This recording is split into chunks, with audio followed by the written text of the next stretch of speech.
you're under arrest under the provincial health orders. Okay, so if you can just put your hands behind your back, face towards the vehicle. Okay, give me one hand here. I'll just use the same vehicle, okay? Thank Yep. you. The other hand. Do you have any weapons or anything on you, sir? Weapon? No, no weapon. Only, Anything on you that's only gonna my hurt words. me or anything like that? Sorry? Anything on you that's going to hurt me or anything like that? No, anything will hurt you. Only my words, only my philosophy, only what I believe in. Okay. All right, come on over this way. All right. Well, it's been a brief little while. Welcome back to ZFK Everything, the show where we discuss anything and everything. I'd like to introduce the great and righteous Peter Terrace, running for PPC in Niagara. Now, what's the riding called again? Niagara. So it's called Niagara Falls, but it encompasses Niagara Falls, Fort Erie, and Niagara on the Lake. That's what I thought. Yeah. Okay, all right. So who is Peter Terrace? What led you to run for the People's Party of Canada? So basically, I was just having trouble sleeping at night. I just couldn't sleep at night because I saw that there was 4 parties all standing for the same thing. I saw Maxime standing out. He was the only one that was standing out, trying to oppose the big pharma and the globalist narrative. I mean, this is where this whole thing is coming from. It's coming from the UN. So the fact that Maxime was the only one that was standing against it really kind of piqued my interest. I mean, I knew about Maxime. I followed him. I've been a lifelong conservative before this, but once Maxime started really fighting for what I saw to be true, he saw that this authoritarianism was escalating, and he saw it before it started to really escalate. And so he did the right thing by really starting to fight it, by going to the freedom rallies, organizing the freedom rallies, getting his party really well situated to not put ourselves just because it's the right thing to do. We put ourselves in that position to actually oppose these authoritarian regimes and these authoritarian measures because it's the right thing to do, not just because we want a different political space. It's because it's right. Totally agree. And we were talking about this before we went on there. The fact that the second, third round lockdowns this year really killed a lot of people's spirits, including my own. And I still had to be thankful through it because I still had some business and some income coming in. But to say the least, I had a lot of times where I thought I was a little bit depressed. This was a real depression. Like, I didn't even want to get out of bed because it was winter blues mixed with nothing to do, no exercise. I call gyms wellness centers for a reason, right? Yeah. So pretty much my whole thought was the whole time was I hate using the word privilege, but I'm lucky. I've taken the steps to build something for myself. I was in a good position when these next set of lockdowns came in. But I thought about, what about all the people around me that weren't prepared for this and they're not in a good spot? There's got to be a lot of suffering. Well, I think that's a lot of what's been happening. I mean, we haven't, as a country, as a nation, as a society, we haven't really faced much adversity. So we've really been very lucky. All of us have been, even the poorest among us, have had actually a decent life here in Canada. Canada has been a very great place for all of us. So I think you're right. We are, even though you don't want to use the word privilege, we all have been privileged to be here. Absolutely. And I would actually say that one of the things you said was about how this is a progression. It's a progression. It's incremental, these steps to this authoritarianism. I mean, every time a dictatorship or an authoritarian government was put into place, it was always put in on the tails of some sort of crisis. You look at the French crisis go to waste, man. Exactly. You look at the French Revolution, the Russian Revolution, World War II, all these things. There was always a slow progression, and it was never something that they said, we're just going to take over your lives. It was always a matter of changing the hearts of the people from the inside to accept this authoritarianism. And that's what we see happening now, that we see that it's happened slowly. It started with 2 weeks to flatten the curve. It was always, and what the most dangerous thing now is... Remember how scary that was, the thought of putting life on pause for 2 weeks? Right, and this is now 18 months later, and we're 2 weeks to flatten the curve. They're not even saying it's 2 weeks to flatten the curve. They're not even giving us a timeline, which is the scary thing. They used to be promising a month. They used to be promising another 6 weeks. Now they don't even promise a timeline anymore, so we know this is meant here to stay, because as George Orwell says, anyone who seizes power never has a plan to relinquish it.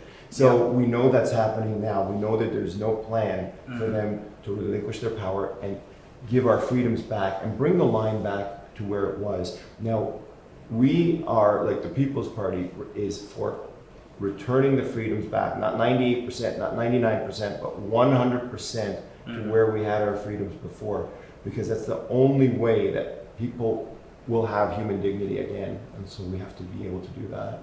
Yeah, and you know, it's not to get off on the topic, but just for like entrepreneurial spirited people like myself, between how difficult they make it to do business now, and the taxation as well once you become a high income earner. Then you bring in guys like Justin Trudeau and Jagmeet Singh, and they want to spend more money and they want to jack up the taxes and such. What you're going to end up seeing is all these social programs we have, and the social programs we're going to add to it, they're going to go dry. We're not going to have funding for them because you're driving all of the economically entrepreneurial minded people out of the country to better places with better opportunities, and it's really unfortunate to see. Yeah, to well, the point where even I'm considering, Yeah. you know, like if things don't get better, like I might have to make a drastic decision for myself, you know? No, we know, even in our small town of Ridgeway where I live, we know numerous families that have left to Florida because Florida actually has a place that is promoting freedom, that is has a governor that is allowing people to live their lives. That's Love Ron DeSantis. and he's actually creating the conditions for human flourishing and getting out of the way. That's what government's role is. Government's role isn't to get involved in every aspect of your lives. Government, we shouldn't have bureaucrats running around measuring how far we're standing from each other, making sure we're wearing masks. These are all personal choices that we should be making for ourselves. Government needs to be as small as possible in our opinion, because the bigger the government, the smaller the citizen. Yep. When you have strong citizens, you have a government that allows opportunity to flourish. There's no need for dependent, there's less of a need for handouts because there's opportunity and people can follow their dreams, they can have hope. But now there's a concerted effort to maintain people in a state of fear, in a state of dependence. And we're saying that no, we need courage and we need hope. Freedom is what gives it. It's not dictatorship. It's not dictating every movement that people are doing. That doesn't actually create a better society. You would be surprised the wonderful things that can happen when the government just steps back and lets things happen a little bit. Absolutely. Regulate things, you know? Absolutely. That's what we believe in, and I believe it's the same. I believe it as well. That we have to allow businesses and individuals to choose for themselves. Because then you have a breaking of the spirit too. Because as people are continuously told what to do, there's a weakening of the will, and that's exactly, I think that is their intent. It's not because by accident that they're doing that. They're doing it intentionally to break people's will and to weaken people. Yeah. And so we have to stop that. And it all started with complying. 2 weeks to flatten the curve. Masking for the first little while. The masking, you know what? At the beginning, we all didn't know what this was. I played along with it at the beginning because I thought, okay, this is what it is. That was the right thing to do. Yeah, because that's what we were told. I stayed home, I wore a mask, but unfortunately or fortunately, I kind of started to see the writing on the wall by like late spring of 2020. And I wasn't, again, like super pessimistic on it right away, but my pessimism kind of grew as I started to connect the dots and see things for what they really are.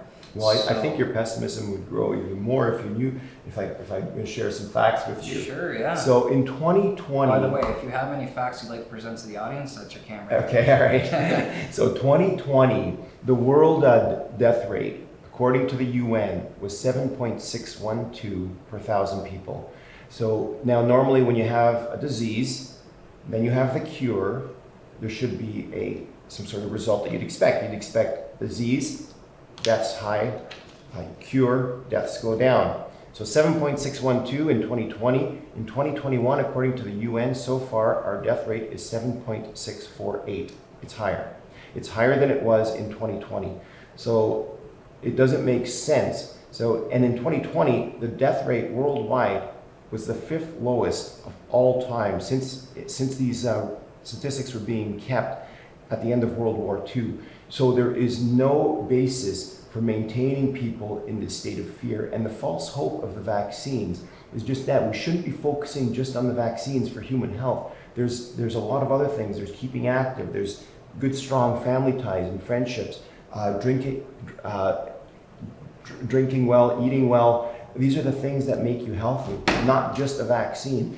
And I just want to bring one more point up as well. We were shown by the mainstream media in 2020 how the ICUs were overloaded. This was a constant thing. Every day the mainstream media was telling us how the ICUs were overloaded. In 2020, the number of ICU days was 131,000. The previous 5 years had 140,000. The previous 5 years all had higher number of ICU days. So in fact, 2020 had an 8% lower ICU admittance rate than the previous 5 years, despite 2020 having a higher population. Now you can find this information if you're doubting me. Adam Skelly did a Freedom of Information request when he challenged the government, and he won regarding these lockdowns. So all of these statistics point to the fact that we should not have even locked down for 1 day. Now, knowing what we know now, if we had known this in March of 2020, I absolutely would not even have locked down for 1 day, would not have put in a single one of these measures that has been more detrimental than helpful. Masking, social distancing, lockdowns, none of these things worked. They've all harmed our society. That's been a saying that I love to repeat throughout this, is that the cure is worse than the disease. In this case, it would seem to be if the death rate is higher now that we have the cure. Yeah, it's just the level of human suffering is unbelievable. And I'm a huge, so I got into like Bitcoin and crypto and stuff a couple of years ago. Not even a couple of years ago, about 2 years ago. And I was always financially aware. I have a great mother that really instilled some good saving habits and showed me how to do like credit cards responsibly and all those basic things. And that is the most concerning thing to me throughout this pandemic is the unprecedented money printing in the United States and Canada to supply these stimulus programs that we don't really like. Yeah, we needed them at first, but do we need to continue them? No, I think the amount of deficit that we accumulated in 2020 was about 380 billion, let's say. In Canada? In Canada. Wow. Yeah, and 2021 doesn't look much better. And most of it is because of the leadership we had. Justin Trudeau panicked to this misinformation. And granted, you know what, maybe at the time he didn't know. We'll give him the benefit of the doubt for that one because there was a lot of confusion. There was a lot of misinformation there. I personally don't have a problem with how we handled it in the beginning. No, that's right. That's what I'm saying. Yeah, you're absolutely right. When you continue to, it's like they don't want to admit they're wrong. They just keep on staying on their path that they're going and they refuse to change. Yeah. It's very concerning. And so much of this money is going towards a reaction to the pandemic. But now we know that this pandemic should be over because there is no reason to continue this panic. We have to just stop reacting. I mean, the CERB has been a disaster. As a personal story, I had a tenant of mine who was a recovering drug addict. He was doing fine, he was working, he was putting his life back together. Then he got the CERB. And then what happened is he fell back into his old habits. And he became addicted again to the drugs that he was on. He stopped paying his rent, he lost his place. And so the CERB didn't actually help him. It actually enslaved him and created that enslavement back to the government money. And then he became enslaved again to his drug addiction. So I mean, he's not unique. Yeah, that happened to a lot of people. Because I remember when the CERB stimulus program came out, the statistics on drug overdoses went up at the same time. How convenient, right? Yeah, no, it's not by accident. It's because those people were already had a predisposition to becoming addicted, and so when they had that extra money, it didn't actually help them; it harmed them. And now we've got all these social issues because of that.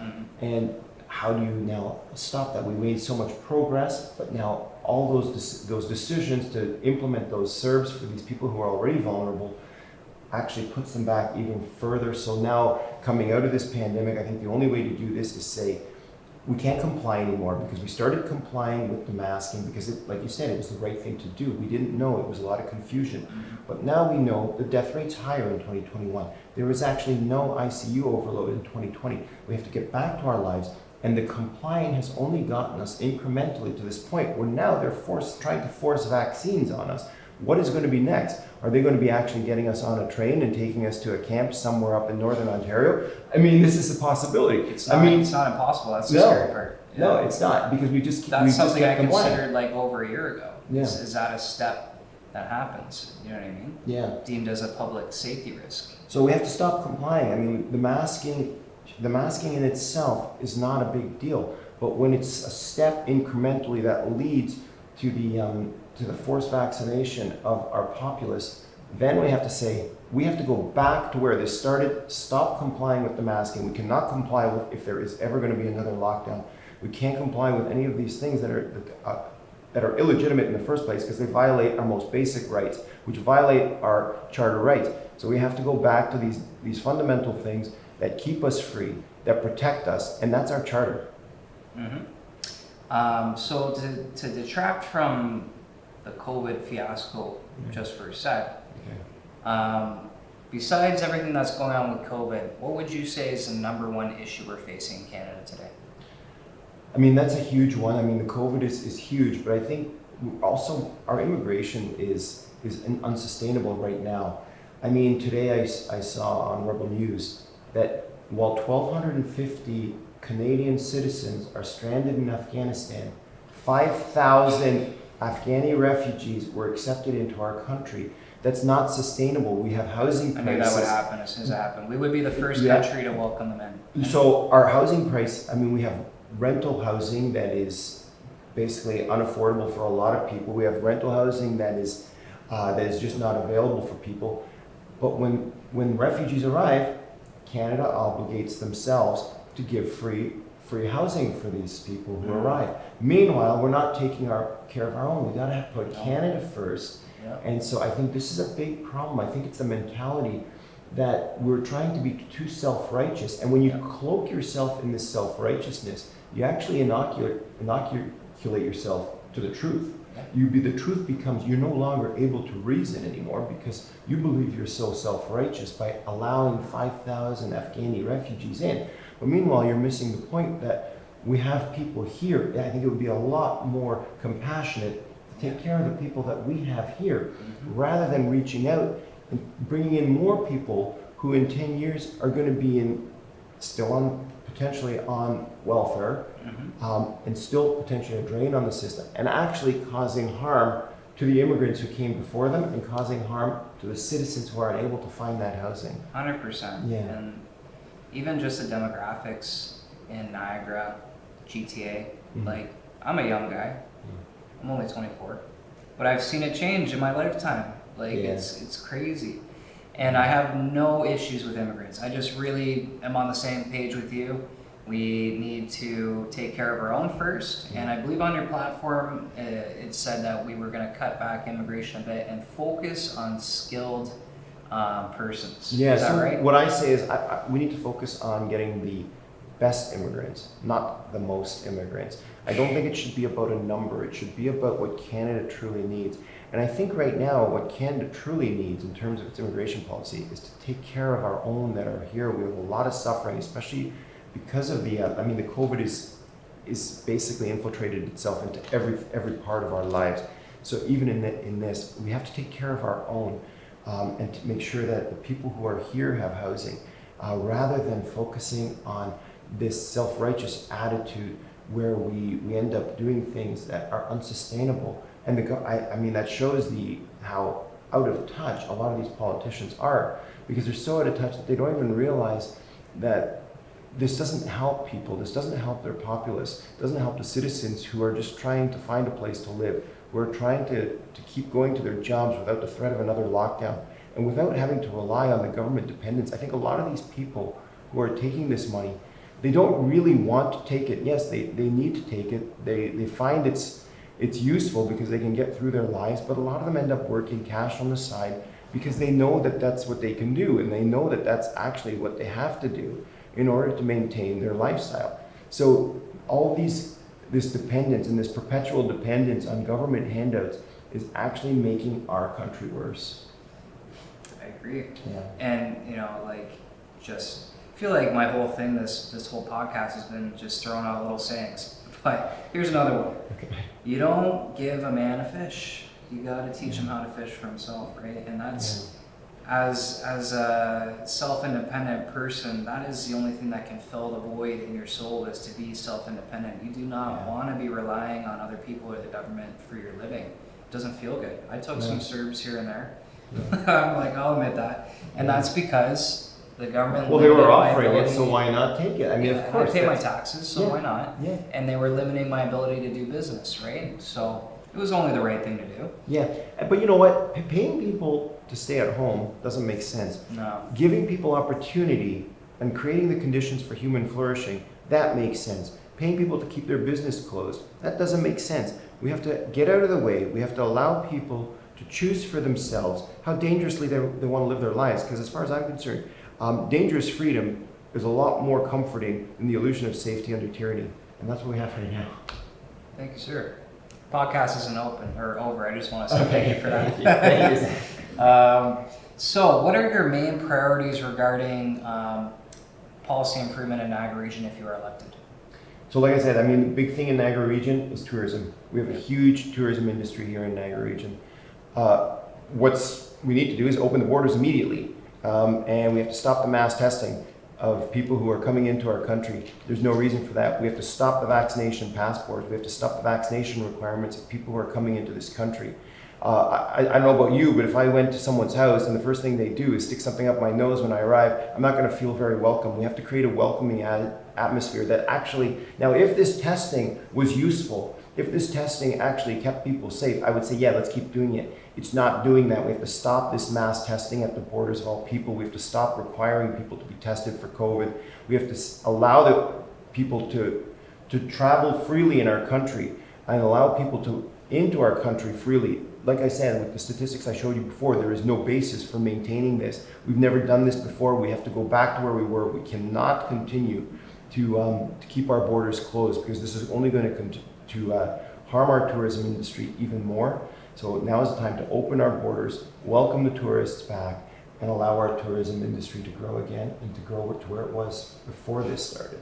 What matters is if we continue to be fearful, if we continue to put our hope in this vaccine, and that's going to be our way out of this pandemic, then I think we're going to be on the wrong track and we'll never get out of it. Because do you think that the big pharma who is waving this carrot in front of us saying, hey, we're gonna give you the solution, we're gonna give you your way out of pandemic by you just following this carrot. What happens if we take the carrot, we get the carrot?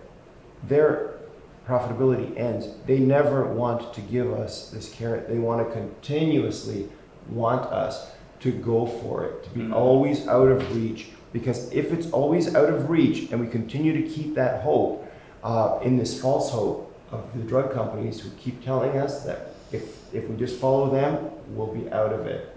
We can't do that. We have to stop, and that begins with not complying right now, and it begins by not following what they're looking for. That's great. Yeah. Love that. What's your thoughts on the leader of the People's Party of Canada, Maxime Bernier? He's one of the most principled people I know. He does not waver when people are slamming him for having an opinion that they disagree with. He knows what he stands for is true, and anybody who follows him knows that if you vote for him, you know exactly what you're going to get. Even if you disagree with it, you know what you're going to get, and nobody can possibly disagree with everything on his platform because there's so many things that on there, and he's not going to change because there's a poll that comes out that says if he changes his platform, he'll get more popular. He won't change his platform because he knows it's true. He knows it's right, and he's going to fight for it. Now, of course, our platform is developing, which is different than compromising. So we're developing our platform as we learn more, especially with the COVID. We've just released our new COVID policy, and it's in response to a lot of this information and a lot of this data that I've shared with you. So our COVID policies, like what I shared with you, is in response to the new developments, the new data coming in. You have to have the flexibility to adapt when new data comes out, right? That's You exactly don't just put down an iron fist and stick with what you did since March 2020, right? No, and that's what in contrast, when you see what Justin Trudeau's doing, he's not really responding. He's doubling down. He's not responding to the data. He's basically responding to his emotions and his pride. He's letting his pride get in the way. The pride is driving these decisions that he was right in the first place, and he's going to be right, and he's going to keep pushing this agenda no matter what, even if it comes to the destruction of Canada. And that's actually where He's almost where we're going with this. Like, and he doesn't see it, and he doesn't care, or he doesn't care, or he. I don't know. Either he does see it or he doesn't. It's hard to say. He would only know, right? Back in regards to Bernier, what was your thoughts on his arrest in Manitoba a couple months ago? That was very interesting. You know, he went knowing that that was a possibility, because he did get a letter from Brian Pallister, the Premier of Manitoba, before he showed up. And the letter was something I'm going to paraphrase, but it said something like, Mr. Bernier, if you come to our province, you will be lighter in the wallet after you come. So basically, his arrest was a political arrest. And it's so clear to see. He was arrested because he was a political opponent. And when we're living in a country where we have pastors being arrested, we have political opponents being arrested, this is what they did in Cuba, Venezuela, Soviet Union. And don't think that you're safe because you're on the side of the guys who are doing the persecution. In fact, in Stalin's government, the people who were most at risk were the ones closest to him. So right now, yes, Maxime Bernier was the target of the government, and he's still a target of the government. And I think that's corrupt. And I think I'm super proud of him for willing to be arrested for my freedom.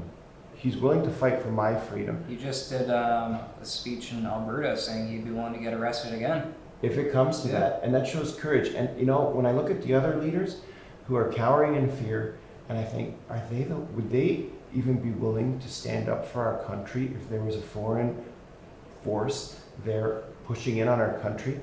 I know Maxime would oppose any foreign power that was trying to harm our country. The other leaders, I'm not really sure if they would. I don't even think they would see it. But with Maxime, he has that fortitude, and he will do it. He will fight for Canada because he's willing to fight for our freedoms. I can't even believe I'm admitting this. I don't even think I had heard, maybe I had heard of the PPC a couple months ago, but really didn't pay attention to it. But I think the first I heard of Maxime was when he was arrested. So that was kind of what, especially what he says too, you know, they ask him if he has any weapons, anything he can hurt them with. He says, no, just my words and my thoughts and ideas. Yeah, and that's powerful. I mean, that is super powerful. Because we know that that's how we've got to change hearts and minds now, because people's hearts and minds have been incrementally changed and corrupted and polluted by all these lies. And now we have to actually allow freedom, and we have to allow these ideas that are just, moral, and true to come out, and people to say, you know what? But can people actually admit that they've made a mistake? That's the difficulty, because there is pride. And so we have to actually do it in such a way that is charitable, but clear. 100%. Right. So now I had another question here. This is going back to the pandemic, how it's changed your day-to-day life in Canada for better or worse. But I think we pretty well covered that. So I guess maybe I'll change the question a little bit to, like, what do you think of the recent developments yesterday in Ontario? With the vaccination passports? Oh, well, that's strongly opposed to that. I mean, you could probably guess that by now. Yeah. So yeah, we strongly oppose that. I think that's corrupt. I think bodily autonomy is important, very important. And I think too, as a country, we need to become autonomous again. All of this push is not by accident. All of these policies that have come into play that are basically identical in every country around the world are because of the UN. This is all being pushed from the UN. And so we have to oppose the UN because we have to become autonomous again. Canada has to be autonomous. We can't go asking Bill Gates for permission to open our country. Why do we take so much weight from these other organizations like the UN or other sovereign countries like the US and they're board with Dr. Fauci? Why don't we have our own opinions in Canada as to how this works? We're smart people, you know? We are too self-reliant on these other opinions. Yeah, we can't wait for Dr. Fauci to tell us that it's safe to go outside. Like, we have to decide that for ourselves. In fact, individuals need to decide that for themselves. If you want to make a decision to say, hey, I want to go visit my grandma in Buffalo, that's nothing to do with the government, that's to do with you and your grandmother. Government should not be involved in those day-to-day activities and those day-to-day decisions of people. So I think we have to really reconsider, are we going down the right route by having more big government being involved in our lives? Because as far as I'm concerned, big government is terrible at solving local problems. It's people in the local communities who solve local issues.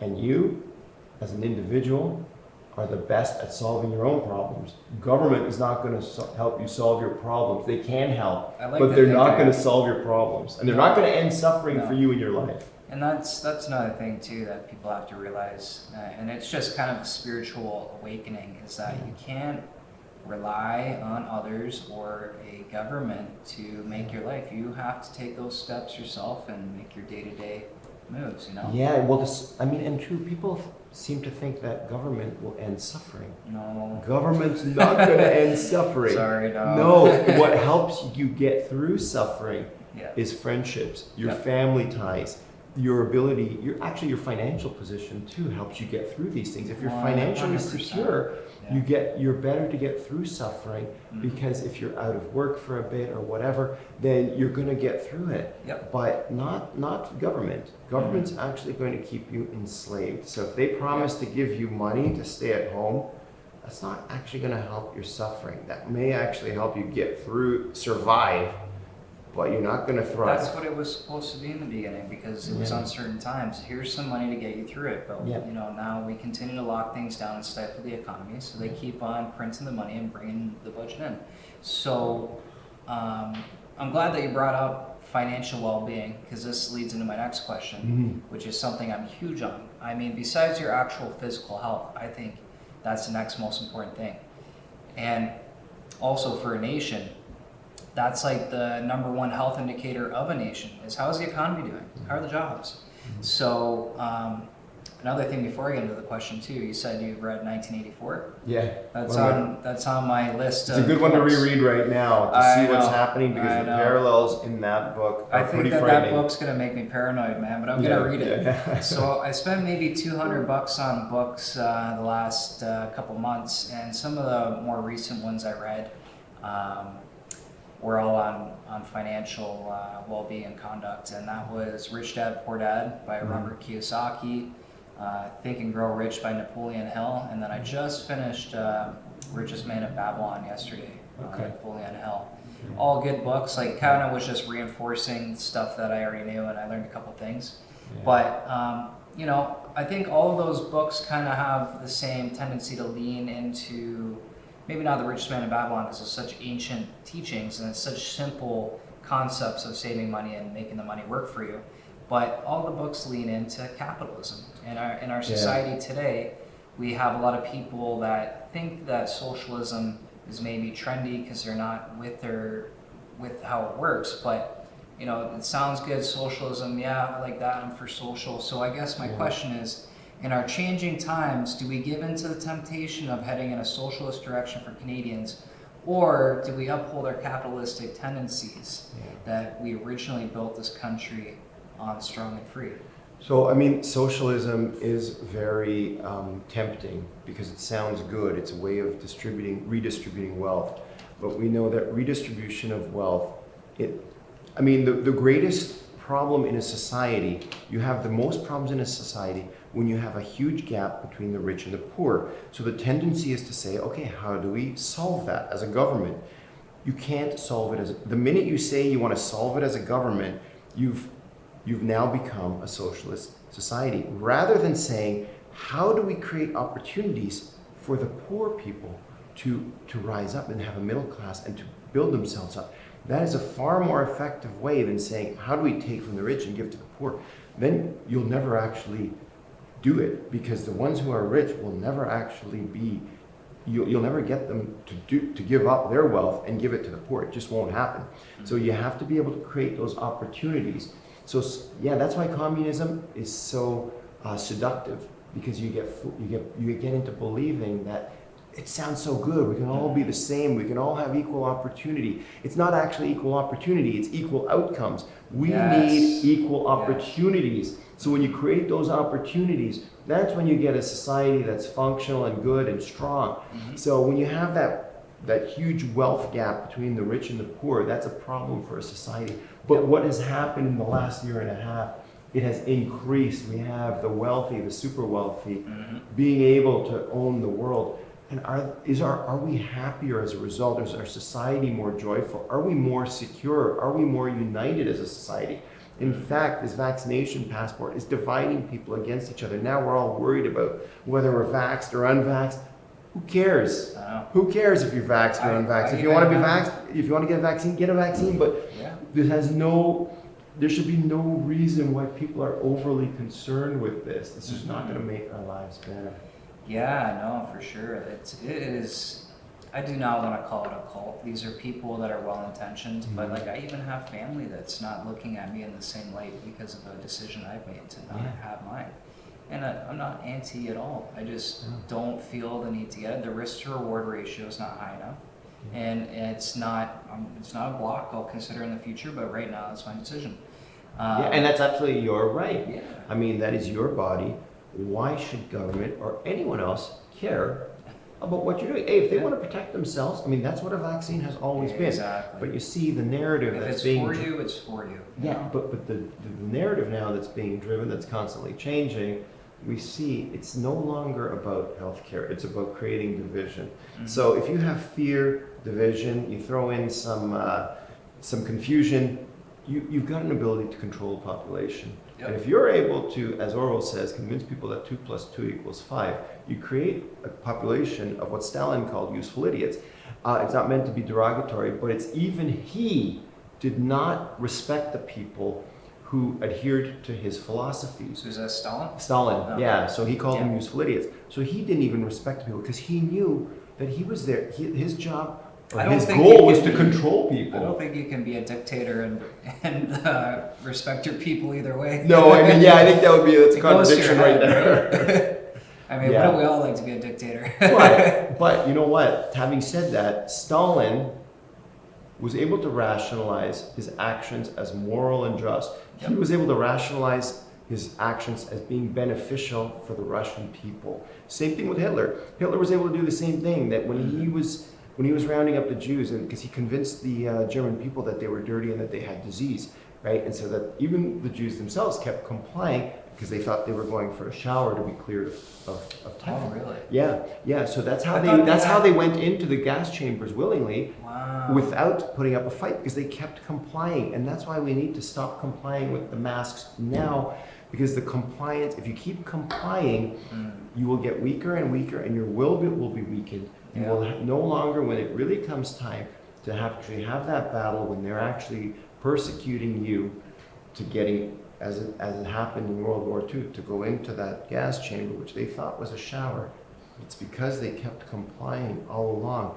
But it's not because it's their fault. It's because they knew that was part of the plan. It took 10 years for Hitler to be able to do that. It's now 1.5 years, and we're at that same place because the weapons we have now, or the weapons that the dictators have now, are far more powerful because the propaganda is far more effective. We have the big tech that seems to be complicit in this. Yeah, huge. So when I mean, you can see it if you even ask a question on on Twitter. Hey, is this vaccine safe?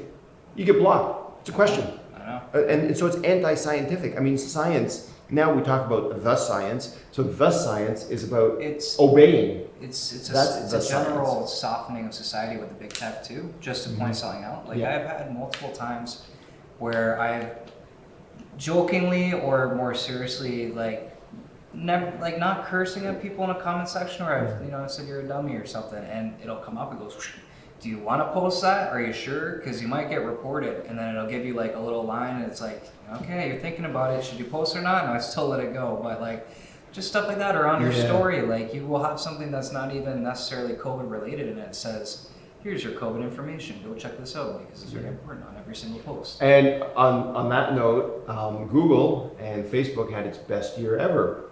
Well, no surprise. I mean, Government of Canada is putting all the COVID warnings on practically every single post that has a C and a V and a D in it. Yeah. Right. So, of course they're going to. And so, our whole government is in bed with the big tech. Yeah. And we have to actually gain our autonomy back somehow, and I don't know how that is because we've become so reliant on that now. and it's actually a very useful tool. Yeah. But when you're being manipulated in this way, it doesn't actually have that feeling that you're doing it. It doesn't have that feeling that it's really that free, because No. you know you're being controlled a little bit. They're But at the using same your time, information. you still you love using the platforms. Like it's crazy. Yeah. And imagine people that are dependent on this from a young age, that are like younger than me. Yeah. They've had this from day one. This is how young I am. I got Facebook when I was in like grade 7 or 8. Yeah. So it's been around my whole like adult life. Yeah. But for those that grow up with it and they are born and they're young and they have these in their hands, it's kind of a crazy paradigm to think of. And I was watching like a study on it. You are more prone to addictions because your mind's already predispositioned to the dopamine rushes of games and social media on your phone and stuff. Yeah, and then a lot of young kids, or a lot of adults, don't even realize the danger with this, because it's just second nature to them now. So their ability to reason has been weakened because of these positive feedback that they're getting through likes or whatever. So it does weaken your will. And so when a government comes in saying, hey, we want to take care of you, there's no alarm bells going off, right? It's when you have that ability to think critically, and somebody says, hey, I'm here to take care of you, I just want your best interest in heart. You know what? Guess what? Big Pharma and the globalists don't have our best interest in heart. They have their own best interest in heart. No. So they don't care about you really. They care about them. If they really cared about you, they'd be worried about, are you immune? Maybe you have immunity to COVID, then you don't need it. Who cares about the vaccine? It's not going to help you because you've already had. They don't care about that. They're still pushing it because they want you not addicted, but they want you to have no hope, that their only hope is in the vaccine. They don't want you to have hope in yourself. They don't want you to have that ability to think that, yes, I am able to pull myself up by my own socks because I have the strength within me. I don't need what they're offering me. Do you find it interesting that Justin's already secured enough dosages to last till, I don't know, when, 2025 or something? Yeah, eight per person he bought. So this is a good use of our taxpayer money that he's buying ahead of time. Yeah. And then what do we do with the surplus? 8 doses. So obviously this isn't a one-time deal. This is going to be a perpetual thing, and we're always, if we give in, we're going to be always going for that carrot. We're going to be always going for that false hope that I talked about. So and he's already gone for it. He sold us out. He's gone for this false hope, and instead of allowing people to choose for themselves, he's chosen for us. And so he's going to choose which foods we should eat. He's going to choose how many hours of calisthenics we do. They'll have you doing 0 calisthenics because there's other things that are healthier. Yeah, well, it contrasts what's happening now in Cuba when the communism came in Cuba. I mean, Castro gave free beer to all his citizens to basically get them to weaken their will, to have more distractions, not be focused on what the government is doing. And that's exactly what we see now with the marijuana. Now, in fact, the marijuana, I don't really have a huge issue with it, but the way it is now, except for the fact that it's numbing the people from what the government is doing. I agree. So we need to really say, okay, is this helpful? No, this is not helpful. I am a big believer that there's an agenda. I don't know where it's coming from, whether it be the Chinese or other such entities, but I believe there's a huge agenda to demasculinize the West. And whether that be through the media or from actual stuff like preservatives in the food, or legalizing drugs like marijuana and allowing people to drink booze and this, that, whatever, the more put it this way too, I know someone that's been in prison. They're allowed to do drugs in prison because it makes them docile. It's the same thing outside of that.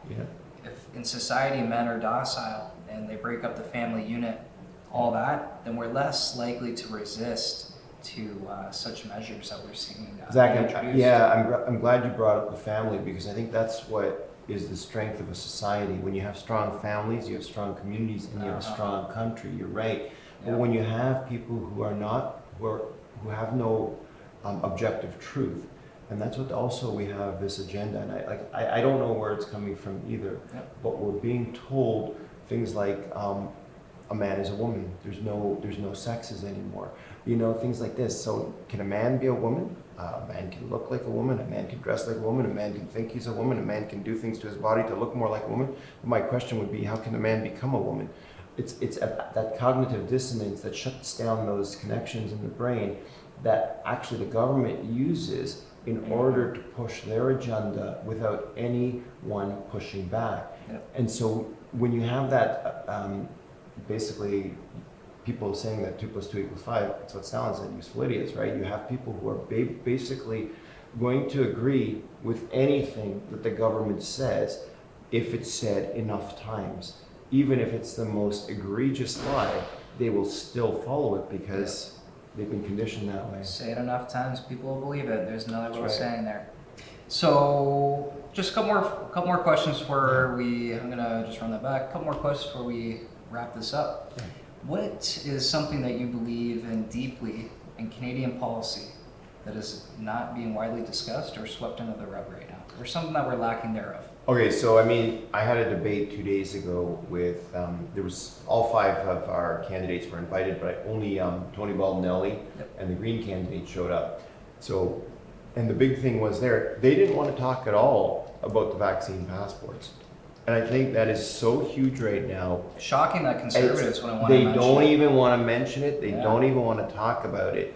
And I think this is the most, this is absolutely diabolical. I think it's a terrible idea, and it's only going to be, it's only going to make our society worse. And when I asked Tony Baldinelli, I asked him a question. I said, part of the conservative platform is, in the event of another pandemic, they want to put one unelected doctor in charge of our entire democracy. But what's especially frightening with that is Aaron O'Toole, when he voted for Bill C-268 to limit conscience rights for doctors. And I don't think that he was able to understand when I asked him the question if he thought that was a good idea, how, okay, so you're going to limit conscience rights for doctors, but in the event of another pandemic, you're going to put an unelected official in charge of our entire democracy. And this is right from the Conservative Party platform of how to deal with another pandemic. I think it's setting up the situation and the groundwork to create a dictatorship that is nothing like what we have now, but would be far worse. So I think it's super dangerous. And he didn't really understand how that would be a problem. And I'm thinking, well, you're going to put a doctor in charge of our entire democracy who has limited conscience rights, so you're putting a puppet in charge of our entire democracy. How does that make sense? How is that safe? How is that good? It's not. It's not supposed to make sense, I don't think. You know what? I think that's It's what's just a happening cool right joke. now. I think that's what's happening right now. Things just don't make sense, but don't worry about it. Just keep going. It's because what we talked about, it's that disconnect and that inability for critical thinking. And so that's what is driving this forward, when you create people who don't even have an objective truth, that they just keep going with this agenda that is so ridiculous that they're willing to put one unelected official in charge of an entire democracy, but meanwhile he has limited conscience rights. It makes no sense. No, for sure. We need a return to reason. We need good leadership too. Yeah. We need strong leadership. And I think Maxime could be that. I really do. Yeah, he absolutely is the man. Yourself included for Niagara. Thanks, Zach. Yeah, You're thank you. But yeah, he's amazing, and I've never really admired a politician before, because I was like, usually in our Canadian system we tolerate politicians. Yeah. It's like, oh well, he's the best of the worst, right? But with Maxime, no, he's a man that actually I really admire, and he's one that if he was leading the country, he would do it in a principled way. Yep. He would be doing it with people's best interests at heart and their freedoms in mind and their charter in mind. The things that are basic that our politicians should be doing. I mean, they really have a job that is there to protect and follow the rules of the land. And basically the charter is there to say, yeah, this is what Canada is. It defines Canada. But when the politicians don't do it, they're saying Canada is dead, because that's the essence of Canada. The Constitution is the essence of Canada. Like, our country, our geography, is important. The people are important, but also it's what undergirds all that. It's our philosophy of how we deal with each other and how we treat each other, which is the charter. So that's very important, and he respects it, which I don't see any of the other politicians respecting right now. So I have one more kind of formal question I want to ask on here, but I have another one I'm just going to throw in there just to fill in the last 2 minutes. So where did you grow up, like in Niagara or elsewhere? I grew up in Toronto. We grew up in Mississauga, Okay. So mostly in Toronto, Yeah. and then moved to Mississauga for a few years. So when did you come down to Niagara, settle down here? 11 years ago. 11 years ago? And what was your reason for that? So I was always an entrepreneur. I had a business in Toronto. I had one of my customers offer to buy my business, so I sold it to them. And then we were looking for something else to do. We were looking for a farm to buy. And we found a greenhouse here in Ridgeway, and we bought the greenhouse, and we moved here, and it's been a great decision. We have, my wife and I have 6 kids, so we raise our kids on the farm. Yeah, Good for you.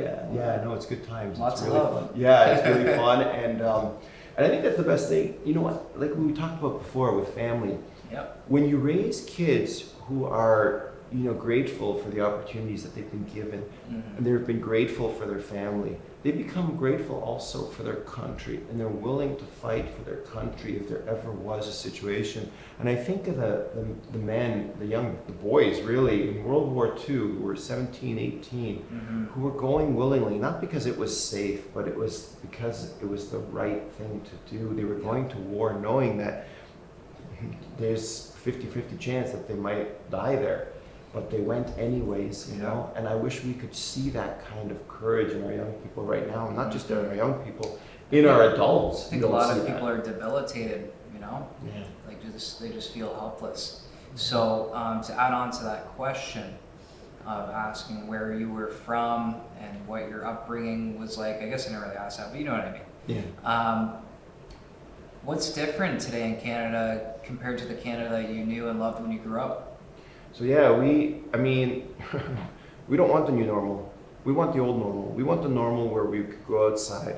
We can go visit our friends. I want my kids to be able to go visit their friends whenever they, whenever they want, without people being afraid. I think when we reduce people to the most fearful, and we expect we all to act like the most fearful, what we're doing is we're removing courage, strength, and an ability to act, to protect each other.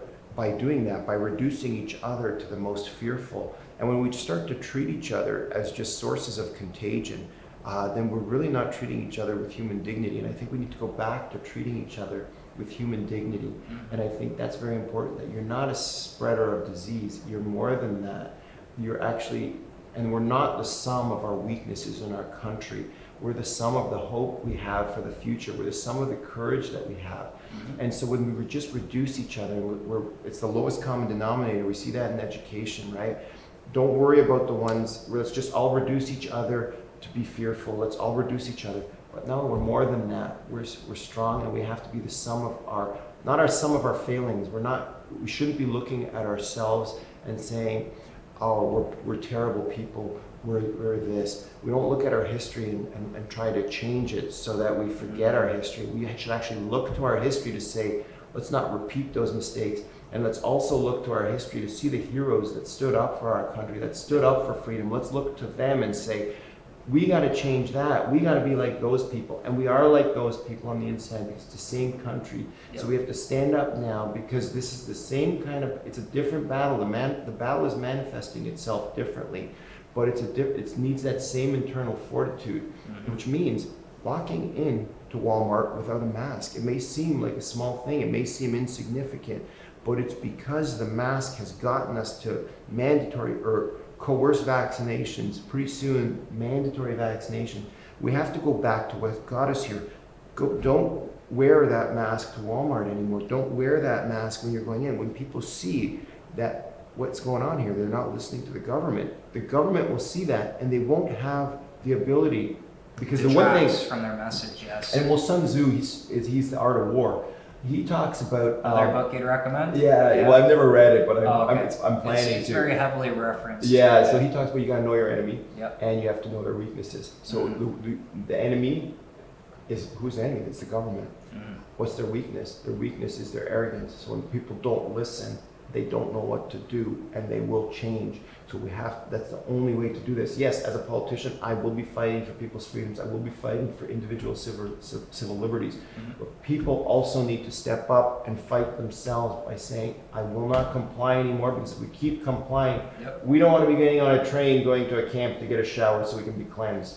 I'm not going to be that guy, and we have to stop wearing the masks right now. And also, I guess, just to talk about history. Sure. I mean, if we forget our history, we're going to repeat it. Absolutely. That's a guarantee. History rhymes. It repeats. It always does, especially if you're ignorant to it.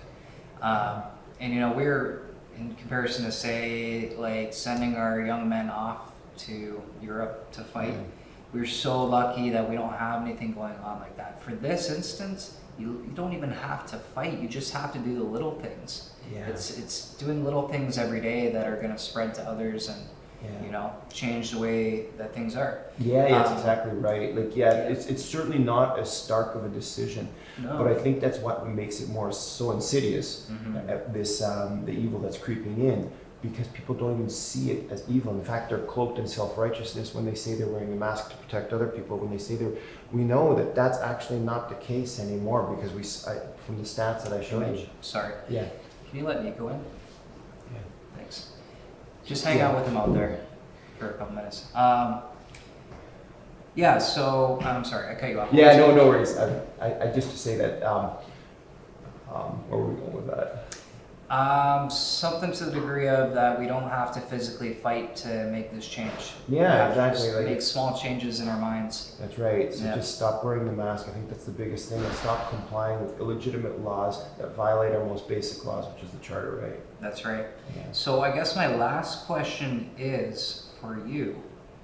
Do you believe in throwaway votes? And do you have any messages for those that are thinking about voting for the People's Party of Canada but are on the fence? So the one thing I will tell the people who are still on the fence, I've heard that a lot, that they don't want a Trudeau government. But I'm going to say that if you continually compromise on your vote, don't be surprised if your government compromises on you. I say look to your conscience, look to where you believe, vote for the person who you believe, not the worst of the best, but who you believe is the best to run our country. And even, it's not necessarily the smartest person that we need. What we need is the most moral person running our country. Look to that. Look to see who's the one who's going to actually put me first, who's going to put Canada first. And I'd like to say that if you're considering voting for PPC, I will be humbled with your support. And also, if you are in a riding other than Niagara Falls, look to the PPC candidates, look to our leader, Maxime, what he stands for. Look at our platform, peoplespartyofcanada.ca, and see what we stand for. I think it's a lot of common sense stuff, and I think we can build a lot of common ground with a lot of people. And in fact, one of the pillars, it's freedom, fairness, personal responsibility, and respect. One of those pillars is respect. So even if we disagree on 90% of our platform items, if we have respect for each other, we can compromise and we can build a society that is functional and that works. But we need that respect, because without the respect, we just cancel each other, we call each other's names, and we reduce each other basically to enemies. But when we have respect, we can see each other as allies with different opinions. And so even liberals, Conservatives, NDPs, Greens, they're all the same Canadians as me and the people who support the PPC. So the people who are the ones who support those other parties, they're the ones who are also on our side. They're the ones who are also Canadians who we want to build together. So I just wanted to add that, and I hope that helps. Thank you, Peter. Really appreciate you coming on short notice. I literally just called you, and then we worked it out. Yeah, it was great. I'm really glad that you had me. This was a lot of fun. Yeah, no, and you know, anything I can do to spread your message, we'll talk after the podcast. Maybe get some signs going. Yeah. But whatever I can do to help, man, I think that what individuals like yourself and Maxime Bernier stand for are imperatively important right now. And God bless the work you're doing, man. Really appreciate it. Zach. Yeah, Zach. Thank you. Thank you so much for having me. No problem. Okay. Guys, vote for Peter if you know what's good. Make sure you're protecting your civil liberties and rights, and let's get on a new direction in Canada. That's what we need. Thank Thanks you for guys. joining, and we'll catch you on the next one. Cheers. Thank you.